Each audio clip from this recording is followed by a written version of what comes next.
Familia de Jaula, bienvenidos un día más. Tenemos hoy una nueva entrevista y hoy es un poco diferente. No traemos a un luchador que yo sepa todavía. Traemos a una persona con la que teníamos muchas ganas de hablar y que nos contara un poco su proyecto y hablar un poco de las MMA. Nosotros que es Iker Gamba, MMA Poet, el poeta de las MMA, MMA Poetry.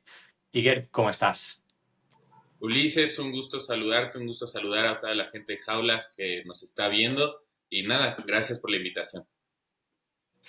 Nada, no, gracias a ti por el tiempo que, como decía fuera de cámara, aquí no hay trampa ni cartón, ha sido un poco confuso y gracias por recordarme, porque, bueno, ¿qué te voy a contar? Lo difícil que es, pues eso, conciliar nuestra pasión, ¿no? Este amor por las MMA y por su poesía con la vida real.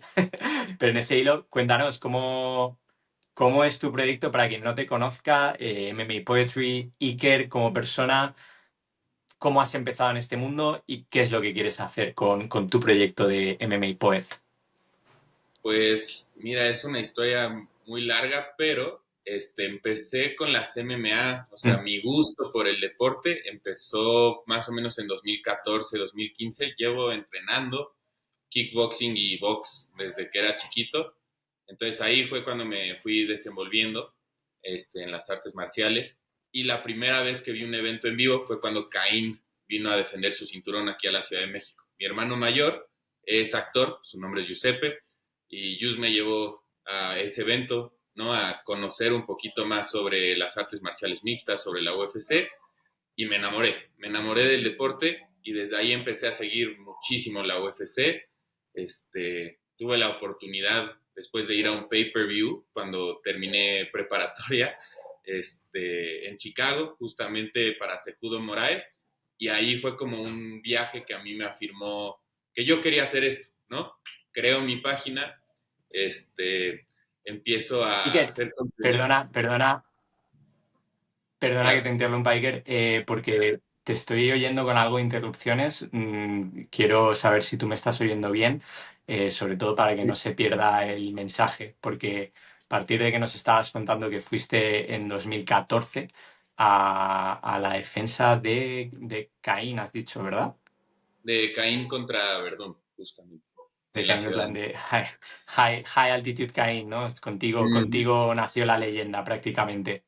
Sí, no, la verdad es que si algo tengo es mala suerte cuando voy a ver a los peleadores que quiero ver ganar, porque cuando he ido en vivo, digo, ahorita me tocó ver a Brandon, gracias a Dios, ganar por primera vez en México, pero justo también te iba a comentar, fui después a Las Vegas en 2021 a ver Volkanovski Ortega, porque yo Hmm. conozco a Brian, ¿no? A partir de justo de ir a Chicago, a ese pay-per-view, que es lo que estaba tratando de contar, no sé si se escuchó, conocí con mi No, hermano a no puedes Brian. repetir porque no se ha escuchado bien, o sea que repítonoslo.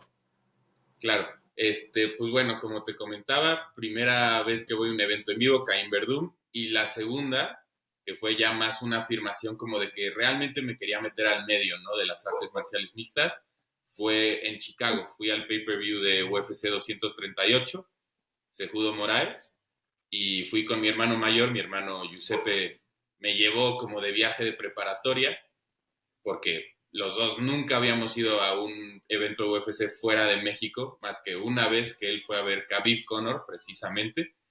Y cuando fuimos al evento, vimos a Brian. Brian ya tenía una relación con mi hermano de redes sociales, nos invita a unos boletos en Chicago. Fue espectacular, la verdad, la pasé tan bien, disfruté tanto el evento, de toda la logística detrás de UFC, que incluso yo en ese momento me estaba recién graduando de prep y dije, yo quiero dedicarme toda mi vida al deporte, ¿no? Entonces me meto a la universidad, me meto a estudiar dirección del deporte aquí en México y empiezo a tomar cursos de periodismo a la mitad de la carrera, ¿no? Ahí creo mi página y creo como este personaje, el poeta de las artes marciales mixtas, porque yo cuando empecé era puro texto, o sea, yo solo escribía, hacía análisis, predicciones, hacía muchas narrativas, ¿no? Como contaba las historias detrás de los peleadores, buscaba prospectos de, por ejemplo, Diego López cuando recién estaba en Lux, Yo hice una publicación de él, de Luke 007, cuando peleó contra Marco Beltrán, por ejemplo, que fue una pelea muy grande aquí en México. Yo ahí más o menos es que estaba empezando, ¿no? Con esto. Entonces, ahí fue cuando empecé a crear contenido y digo, gracias a Dios las cosas se han dado últimamente, pero llevo en esto prácticamente desde que tengo 18. 18, ahora tienes 20 y pocos, ¿no? 24, 24, sí. 24.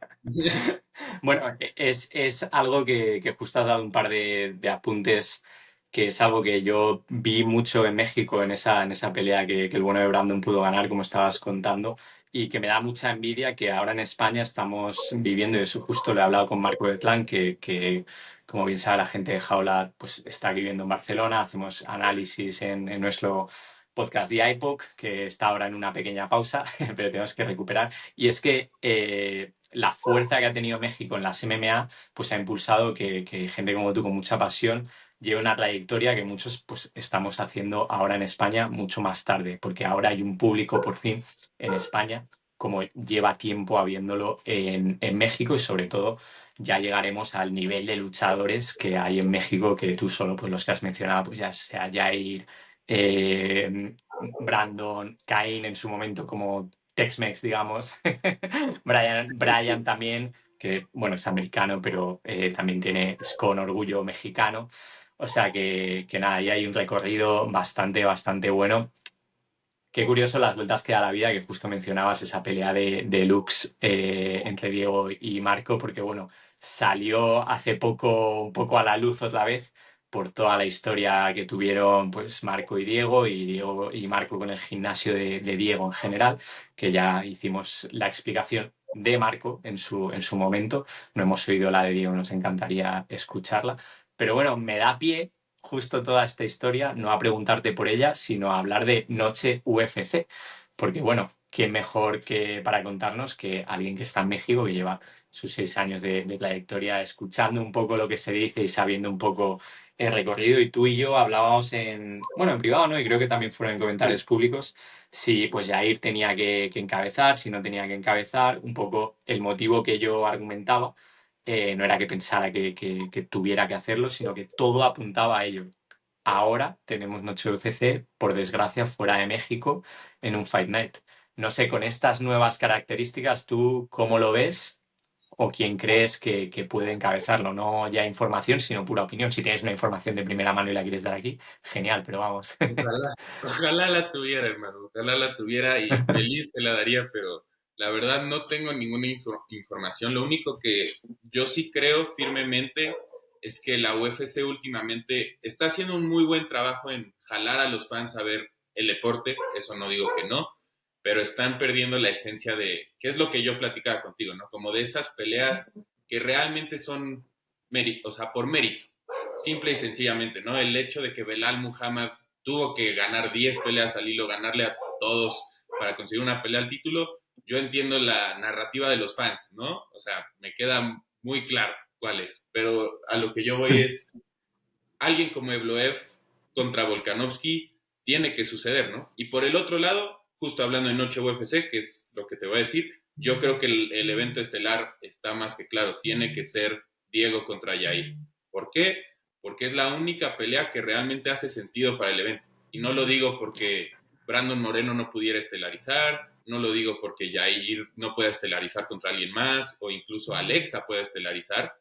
Simplemente creo que con lo que pasó en la conferencia de prensa, con la historia detrás de ambos en la división, la posición que ambos tienen actualmente en el ranking, es la pelea que se tiene que hacer. Y creo que en la coestelar, si no me equivoco, Michael Morales pidió estar en la cartelera. A mí me gustaría mucho ver a Michael en una coestelar, quizás a Brandon también en la cartelera, pelear contra alguien en el top 5 porque no creo que dé tiempo para que Pantoya regrese y pueda pelear con Brandon. Eso es el tema, ¿no? El timing que ahorita tiene la UFC con el calendario. Creo que todo apunta a que Jair y Diego en esa fecha sería lo mejor para la UFC, creo yo. Sí, sí que es verdad que por calendarios sería tal vez lo idóneo en cuanto a que los dos si están en su condición física óptima, que tampoco lo tengo claro, hasta donde yo sé, creo que ninguna ha ninguna lesión posterior, se puede dar más siendo un Fight Night. Es verdad que eso lo que empuja es a Volkanovski a tener que aplazar mucho su pelea. Él decía que quería ser un campeón activo, no sé, ahora en junio, en septiembre lo dijo el bueno de Legaspi y el propio Gol, creo que lo ha comentado también en algún podcast, que nace su cuarta hija y no había estado en las dos anteriores, quiere estar ahí.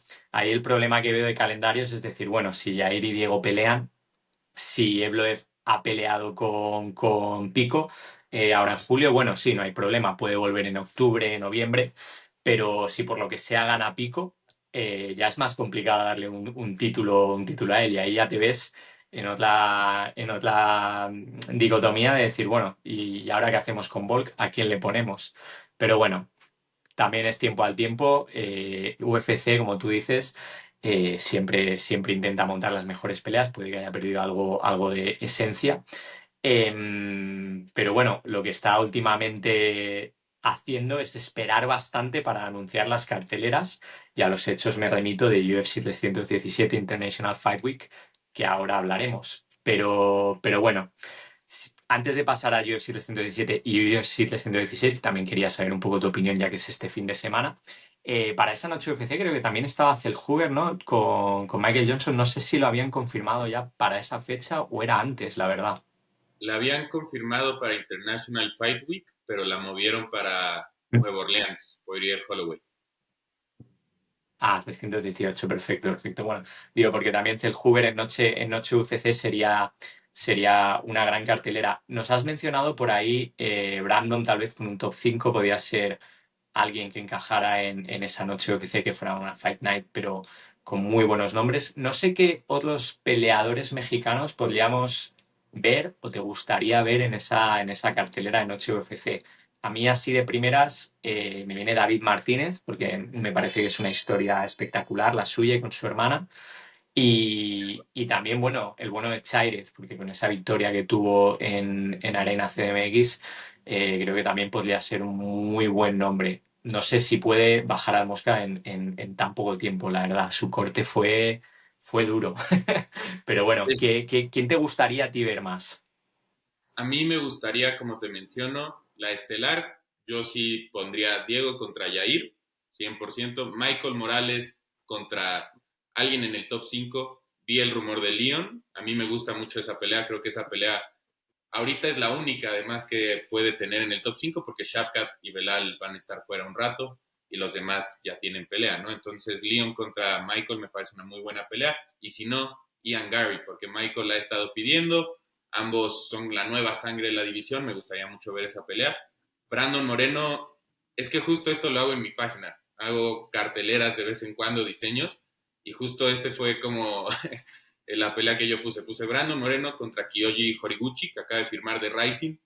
No sé si has visto a Kyoji, pero Mm, Kyoji es sí, sí. espectacular. Yo creo que merece una pelea en el top 5. Estaba antes contra Tagir y creo que Tagir es muy bueno y definitivamente le puede ganar a alguien como Kyoji, pero Kyoji siendo ex campeón en Rising, solo habiendo perdido en la UFC contra Dimitrius Johnson, creo que Brandon Moreno es una buena pelea para él. Alexa contra alguien en peso mosca, el Loco Torres, el Hoover, Lazy Boy, Chaires que mencionas, los hermanos Martínez, hasta Bamondes. Es que puedes meter tanto talento de Latinoamérica en la cartelera, ¿no? Para celebrar justo Noche UFC. El tema es el timing, porque también Bamondes pelea contra Fisiev. Entonces ahí es Mm. donde la UFC tiene que esperarse también, porque sabemos que están anunciando un poco tarde las carteleras. Sí, sí, sí, efectivamente. Oye, antes de que saltemos a UFC 116, vamos a dejar ya de lado Noche UFC, porque como tú dices, ahora mismo solo es especulación y será una cuestión de timing y ver cómo se acomodan las fichas. Pero nos has hablado de tu proyecto de MMA Poet, pero es verdad que también estás en muchas otras cosas y en una de ellas la has mencionado, que es esta colaboración con Rising. Y Origuchi, o sea, concuerdo totalmente contigo que estaría muy bien verlo en UFC y verlo con Brandon sería un espectáculo, la verdad. Justo hace poco hablamos con José Sorti Torres antes de su pelea en Brave aquí en Tenerife, en España, que desafortunadamente no cayó para su lado, pero él, antes de que Kyoji firmara por UFC, decía que tal vez le gustaría pelear con él, aunque hubieran sido compañeros en su momento, porque Sorti, pues bueno, peleó en ese New Year's Eve en Rising. Cuéntanos, ¿cómo es esa experiencia, cómo ha sido esa experiencia de colaborar con esta promotora tan legendaria, ¿no? Tiene como un lore muy, muy particular, pese a no ser quizá la más grande, o bueno, sí que da buenos luchadores de tanto en tanto, pero ¿cómo te sale la oportunidad y cómo es trabajar con ellos? Trabajar con ellos, la verdad, ha sido fenomenal. Jafid, que fue la persona que me contactó, Darbaki, su hermano gemelo, también trabaja en UFC, en el equipo del Countdown. Entonces, el aliarme con ellos también me ha enseñado mucho porque ambos me han asesorado justamente en contenido y son muy buenas personas. La verdad es que toda la gente detrás de Rising no tengo nada más que palabras de agradecimiento, buenas palabras, buena vibra y colaborar con ellos es muy chévere porque, o sea, yo puedo hacer lo que quiera, ¿no? Ya sea narrar en otro lado, hacer contenido de UFC, hacer contenido en otras partes, trabajar por mi cuenta. Ellos me han dado la libertad, ¿no? La independencia de hacer lo que yo quiera, pero también confían mucho en mi trabajo porque ellos saben que aún falta que Rising llegue a la audiencia aquí sí, hispana, ¿no? Entonces, Hmm. creo que eso es lo que yo puedo aportarle a Rising. Es algo que quiero hacer porque, como dices, es una liga legendaria que saca peleadores como Jiri Prochaska, Manel Cap, híjole, muchísimos grandes peleadores. Y la realidad es que, pues aquí en México no es una liga muy conocida, pero Pride en su momento fue lo que fue, ¿no? Y Hmm. Rising es el nuevo Pride, si así lo queremos ver. Pues siguen teniendo las reglas, por ejemplo, Soccer Kicks es la única Sí. liga que tiene eso. Entonces, tiene varios diferenciadores que yo creo que a la gente que es fanática de las artes marciales mixtas, que no conoce Rising, definitivamente les gustaría ver una cartelera. Hmm. Hmm. Oye, te pregunto, dentro de esos nuevos proyectos que te dejan hacer y que mencionas, creo que es Lena's Podcast. No sé si es algo sobre lo que vas a hablar también, si vas a hablar en Rising o si va a ser exclusivamente de UFC. Te pregunto porque vas a tener por ahí a Cristian Tezpa también. Como todos sabemos, es la reportera oficial de UFC en español. Entonces, cuéntanos ese podcast también, cómo ha nacido y en qué consiste exactamente. Mira, el podcast tristemente no va a ser con Cristian, pero con Cristian estoy trabajando en Riot Fight League.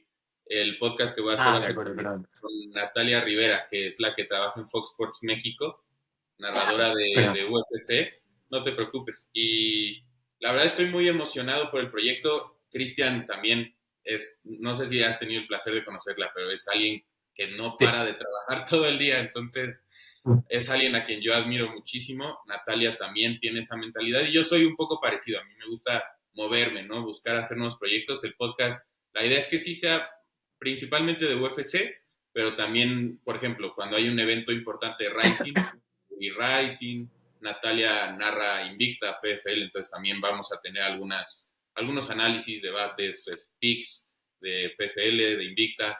La idea es traer entrevistas de vez en cuando con peleadores de Lux, BKFC, de otras ligas, que yo también ya tuve el placer de narrar Lux y BKFC el año pasado. Entonces ahí tuve como la oportunidad justo de crear algunos contactos y justo fusionar todo eso, porque lo que queremos hacer con el proyecto es crear un podcast de artes marciales mixtas que también sirva como un programa donde realmente siento que eso falta un poco en la comunidad de MMA en México, donde realmente la gente se pueda sentar a platicar y conversar, que no se sienta tan, obviamente sí profesional, pero que no se sienta tan pesado. ¿Me explico? Creo que eso es muy importante. Bueno, pues con muchas ganas de verlo, porque sí, efectivamente, como dices, no pares de trabajar ninguno, tampoco la buena de Cristian, pero me estoy ahogando. preocupes, hermano. Cuestión de no parar tampoco de trabajar. Mira, precisamente cuando estuve en México, estuve toda la semana fatal, enfermo completamente. Eso no me arruinó, pero obviamente no me hizo poder disfrutar del evento de Lux tanto como hubiera querido, pues estaba fatal. Pero bueno, en estas estamos. Y oye, ya más pegados a la actualidad, te quería preguntar por UFC 316, que es este fin de semana. Venimos de una cartelera, tú has dicho, la UFC hace muy buen trabajo de pegar a los fans a sus asientos. No sé si es algo que consiguió hacer este fin de semana pasado con la Fight Night bueno, de Gauntlet y Clay, porque Blanchfield y Barber no pudo ser. Pero bueno, corramos un tupido velo ahí. Y no, quería decirte qué opinabas de este main event, cómo lo veías a Merab y a Suason, los que encabezaron precisamente la anterior noche UFC. Pues justamente regresando al tema que platicábamos, ¿no? Al principio, es otra de esas peleas donde lo entiendo de verdad y, no, y me gusta, o sea, este matchup creo que Sean O'Malley es de las pocas personas que realmente tienen una oportunidad de vencer a Merab de Valley en toda la división y, híjole, incluso si alguien bajara milagrosamente de 145 a 135 o de 125 a 135, no creo que Pantoya le ganara a Merab, ¿no? Que también era un rumor que se estaba escuchando, la verdad lo veo muy complicado. Entonces, me gusta la pelea, pero no, o sea, no creo, sinceramente, que Sean O'Malley merezca la revancha inmediata. Sí sé que estaba lesionado en su primera pelea, que es como la incógnita, ¿no? Llegando a la revancha. ¿Cómo se va a ver ahorita sin la lesión, sin tener toda esa presión encima de ser el campeón, de ahora ser el retador? Porque cuando fue el retador contra Sterling vimos lo que hizo, ¿no? De un solo golpe, se vio paciente, calmado y también creo que eso le puede ayudar, pero Merab de Valishvili, después de la pelea que tuvo con Umar, realmente quién le puede ganar en peso gallo. Sí, no, no, es curioso lo que dices porque aparte, bueno, si no me equivoco, Son no ha vuelto a pelear ¿No? desde su choque con Merab y es, bueno, otro caso, bueno, de Sean Strickland, ¿no? De decir, bueno, yo me espero aquí y me vuelven a dar la oportunidad por el título. También es curioso justo el cómo va a aparecer Son por, más allá de la lesión, también ha sido su entrenador, Eric Nicksick, el que lo ha estado comentando, que pues ha dejado un poco las redes sociales, el fumar marihuana que le encantaba, etcétera, etcétera. Y es verdad que ese mismo efecto parece que está haciendo que no haya tanto foco sobre esta pelea o sobre este evento cuando la anterior fue algo masivo. Y es tal vez por eso mismo, porque Son está haciendo cero promoción. Bueno, ojalá sea un buen Son, una buena versión de él, por ver una gran pelea. La verdad es que a veces también hay simpatías, antipatías. En este caso es una de esas dos cosas que ojalá no pudieran perder ninguno, porque encima su dinámica me ha parecido muy graciosa. Previa, posterior, durante, o sea que es una cuestión curiosa, pero sí, creo que asumiendo que sí tenía esa lesión, fue un combate competitivo y pese a que Merab impuso su juego, es verdad que partiendo de un Son mejorado y con más movilidad, sería curioso ver si pues, no es capaz de conectar uno de sus golpes. También, bueno, en esa cartelera tenemos, ahora llegaremos a Juliana Peña versus Kayla Harrison, pero te quería preguntar por el Gastelum versus Pfeiffer, porque es algo que iba a pasar en México, no pudo ser, con las declaraciones de Pfeiffer aparte. No sé a ti como mexicano si, si te provocaron algo o si simplemente quieres ver a la pelea de forma aséptica. Mira, hermano, siempre lo decimos aquí en México, pero hay personas que simplemente son muy gringas, ¿no? Es lo que es, ¿no? O sea, Joe Piper es muy gringo, hermano. Yo creo que, mira, quizás sí se enfermó del estómago, como él dice, pero yo he tomado agua de la Ciudad de México toda mi vida y puedes usar un filtro. O sea, no pasa Sí, sí. nada. No tienes por qué decir que los mexicanos son sucios, que fue lo que él usó, pero lo dejamos ahí, ¿no? Él sabe lo que dijo. Yo creo que hablando de la pelea en sí, Kelvin Gastelum, eh, si fuera Kelvin Gastelum que peleó contra Israel Adesanya, yo pondría a Kelvin Gastelum incluso contra muchos en el top 10 actual, ¿no? De peso medio, aunque ahorita la división está retomando mucho hype y me está gustando mucho lo que está haciendo Caio Borralho, Nassourdine Imavov, la verdad, Dricus du Plessis y Hamzat Mm, es la pelea que ahorita más estoy anticipando de todas las que están anunciadas. Entonces, es una gran división, pero yo creo que esta pelea, Joe Pyfer es muy grande para Kelvin Gastelum en el striking. Cuando yo vi el careo en la Ciudad de México, tú seguramente también lo viste, y yo conozco a Kelvin también. Kelvin no tiene nada que hacer en el peso medio, nada que hacer. mm, En el tema físico, la verdad es que Joe Pyfer no sé cuánto peso mm, corte, pero no creo que camine por debajo de 220 libras. Y eso es algo que creo que va a pesar mucho mm, en los intercambios. Sabemos que Kelvin aguanta muchísimo castigo, pero creo que esa va a ser la tónica un poco de la pelea. mm. Sí, sí, sí, yo desgraciadamente coincido un poco en tu pensamiento. Habrá que ver también a Kelvin lleva un tiempo de inactividad. Cuando eres joven, esto suele llevar a una mejora, tal vez no has estado encima de la jaula, pero has estado entrenando. Según pasa la edad, esa inactividad suele ser en detrimento. Habrá que verlo, habrá que verlo. Ojalá una victoria del bueno de Kelvin también. Pero mira, que también estoy pensando ahora que tal vez sea yo el gafe, en este caso, por si te sirve a ti de consuelo, me Sí, acaba de venir a la cabeza. Porque, claro, yo el primer evento de UFC que fui a ver fue en Melbourne, iba a ser la de Sanja Gastelum, no recuerdo el numerado ahora mismo, pero o sea, de Sanja Gastelum, perdón, Whittaker Gastelum y a de Sanja con Silva. Y se cayó ese día porque Whittaker tuvo sus problemas que tuvo también en el estómago, claramente. Y en Arena de México se cayó la pelea de Kelvin otra vez porque Pfeiffer tuvo estos problemas estomacales. O sea que acabo de pensar que tal vez Kelvin soy yo, lo siento mucho.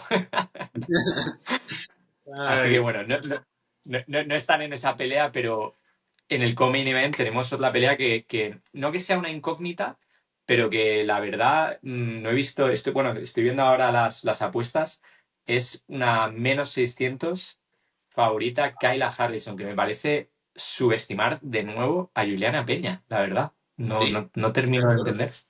Yo tampoco lo entiendo. Y justo, mira, en, en mi página lo que te decía que hago es las predicciones. Yo sí creo que va a ganar Juliana Peña, eso sí lo anticipo, porque creo que Kyla Harrison es muy fuerte, muy fuerte. Su lucha es espectacular, sabemos todas las credenciales que tiene, pero en su última pelea, creo que fue contra Ketlen Vieira, si no me equivoco, Ujú, no me convenció nada de pie. Y creo que híjole, con Juliana, no es que Juliana sea la boxeadora más pulida, ¿no? De ujú, una Alexa Grasso, por ejemplo, una Irene Aldana, que tiene un boxeo muy pulido, muy bello, pero lo que ujú, Juliana tiene es mucha presión, es mucho corazón, es mucho cardio, mucha experiencia y que también tiene un jiu-jitsu espectacular. No sé cuántas veces en la revancha con Amanda estuvo cerca de someterla. Digo, sé que Amanda ganó ujú, cómodamente la ujú, revancha, pero Juliana es la única que le ha ganado en qué, la última década, ¿no? Amanda Nunes, la gente sí, se olvida rápido de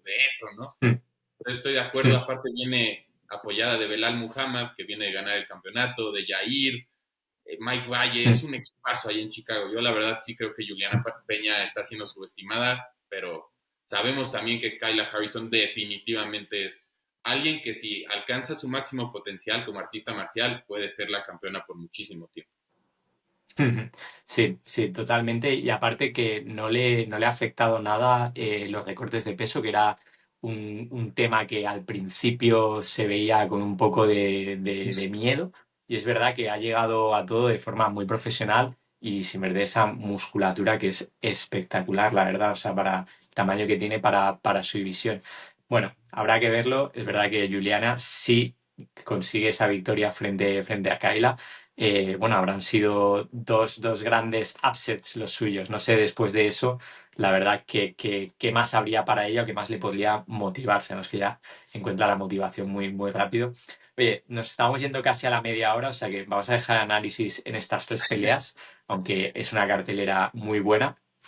Y te voy a emplazar, te voy a citar a que hablemos otro día más cerca de la fecha de UFC 317, pero te quería hacer una pregunta. ¿Cómo ves ese main event aquí en España? Sabes que obviamente nuestro mayor interés es Ilia Topuria y bueno, los pronósticos siempre van a favor de Ilia, pero quiero saber si es una perspectiva muy española esta o si no que tú vayas a hablar por la voz de todos los mexicanos, pero ¿cómo lo ves tú en ese choque con Oliveira?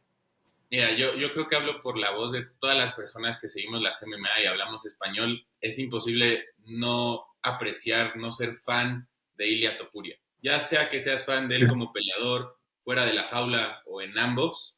En mi caso, yo soy fan de él fuera de la jaula, dentro de la jaula. La verdad, se me hace un peleador, un ser humano con una mente excepcional, fantástica, extraordinaria.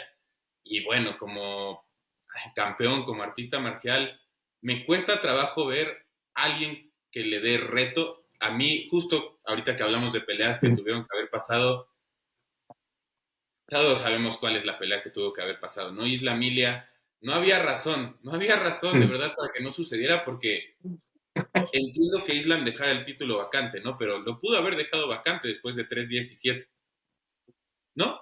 Pudo haber peleado en Sí. 3-17 contra Ilia y después subir de categoría, gane o pierda, ¿no? La realidad es que esa pelea era la pelea perfecta. A mí, esta pelea me duele mucho porque amo a Charles Oliveira con todo mi corazón. Se me hace de los mejores peleadores en la historia de UFC, de mis favoritos. Creo que de los favoritos de todos, ¿no? Nadie puede no apreciar a Charles Oliveira, pero sí creo que Ilia Topuria es demasiado para Charles de pie y creo que en el piso, a diferencia de un Dustin Poirier, por ejemplo, o un Justin Gaethje, a la hora de que tumbe a Charles, si es que no lo noquea, puede ir al piso, puede buscar la sumisión. No le va a dar miedo ir a ras de lona con Charles Oliveira. Obviamente Charles Oliveira también tiene muchas herramientas de pie, las rodillas, ¿no? Las patadas, los golpes por en medio, como unos uppercuts cuando Ilia agacha la cabeza, cuando está cabeceando. Creo que ahí podría tener problemas Ilia. Patadas altas también, lo vimos con Jai Herbert, pero si Ilia logra cerrar la distancia, sabemos que solo va a necesitar un golpe y yo creo que vamos a escuchar a New para Ilia Topuria. Sí, estaba mirando a ver si estaban, ya que estábamos comprobando antes los odds de las apuestas. En este caso no están los oficiales todavía, pero la sensación que me da, el otro día lo hablábamos también con Manuel del Valle, como Cid en su entrevista pues, previa a la pelea que tienen Cage Warriors el 27 de junio, un día antes que Ilia Topuria, o sea que aquí en España tendremos un fin de semana de buena representación. Y él hablaba de eso, que también es verdad que Charles tiene algo más de recursos tal vez en la distancia corta que Holloway, que esa distancia le podía plantear problemas a Ilia, pero todos vemos un poco lo mismo, que es que Charles encaja los golpes, o sea, tiene tendencia a recibirlos y precisamente Makachev daba esa clave antes de enfrentarse a Charles, decir, es que cuando la gente lo lleva al suelo parece que luego tienen miedo, no va a ser mi caso y creo que no es el caso de Ilia tampoco. Entonces, bueno, digamos que por lo que estoy estableciendo en las últimas consultas sería casi un 60-40 de posibilidades para Ilia. Pero bueno, y a todos se nos va a romper el corazón si noquean a Charles, como se nos rompió el corazón cuando se noqueó Sí, a Holloway o a Volkanovski. Parece que está en una especie de side quest Topuria de arruinarle la vida a los luchadores favoritos de todo el mundo. y el villano, ¿no? Es el villano ahorita, precisamente, el villano de la UFC, pero Sí. al mismo tiempo se necesitaba alguien que hiciera esto desde hace mucho tiempo. No lo voy a comparar con Conor en ese sentido, porque yo sé que a Ilian no le gustan las comparaciones con él, pero sí en el sentido de que alguien necesitaba ponerse en ese papel de yo soy el mejor, yo le gano a quien sea, lo voy a noquear, lo voy a finalizar y cumplirlo. E Ilia lo está haciendo y eso está haciendo que él se convierta en la estrella que ahora es, ¿no? Yo creo que contra Charles va a ser una pelea complicada, no digo que no, pero también creo que si pudo boxear con Max Holloway, si pudo boxear con Volkanovski, va a ser muy complicado que Charles Oliveira pueda boxear con él. Ya sea estar en striking, ¿no? En la distancia larga, como te digo, si trata de cerrar Ilia y encuentra una rodilla por ahí, Charles contra Ilia, podría ser. Pero si boxean, si le cierra la distancia, sabemos que si Ilia corta contra la reja, yo creo que ahí todos nos vamos a poner tristes, independientemente del resultado. Bueno, de aquí a entonces, Iker, hablaremos. Si no lo hacemos, igualmente la gente sabe que te puedes seguir en The MMA Poet. Es tu página de Instagram, también Iker Gamba, en el perfil más personal que tienes. Y si no, bueno, también por recordar Claret Fight League y, si no me equivoco, el podcast del que hablábamos es mma.niacos, ¿verdad? Así es. Muchas gracias, hermano. Sí, ahí pueden seguirme, también hacer la aclaración de las cuentas porque luego la gente se confunde de ver tantas cosas. Riot es la liga para la que estoy comentando. Ahí también pueden seguir a Cristian Tetzpa, Eric Díaz. Es un proyecto nuevo, la verdad, muy emocionante para la gente que sigue las MMA en México, Latinoamérica, gente hispanohablante, porque tiene un equipazo detrás de Riot Fight League, la verdad. Está Daniel Selhuber como socio de la liga, está Cristian Del Mal, que es uno de los mejores profesores de Jiu-Jitsu, eminencias de artes marciales mixtas que tiene en nuestro país, Sinner, que es nuestro matchmaker, también una eminencia del Jiu-Jitsu aquí en México, y Adolfo Morales, que es Cinta Café, si no me equivoco, y es nuestro director de operaciones aquí en Riot. Entonces es un equipo muy sólido, un equipo que también tiene a la agencia de Upper Sports Management detrás. Entonces, estamos haciendo grandes cosas con la liga, vamos a tener grandes sorpresas, yo creo, para fin de año, para 2026. Entonces, eso es Riot, MMA Poet es en inglés, Iker, si nada más quieren seguirme y ver lo que hago en mi día a día. Fantástico, pues ya lo sabemos, aparte de eso, tanto en inglés y en español, que es una muy buena ventaja para, sobre todo para este deporte. Así que nada, Iker, muchísimas gracias por tu tiempo. Ya siento que hayas hecho la entrevista con esa camiseta, pero bueno, no podía ser todo perfecto. Y estaremos en contacto. Un abrazo, hermano. Hermano, abrazo, gracias a ti por la oportunidad.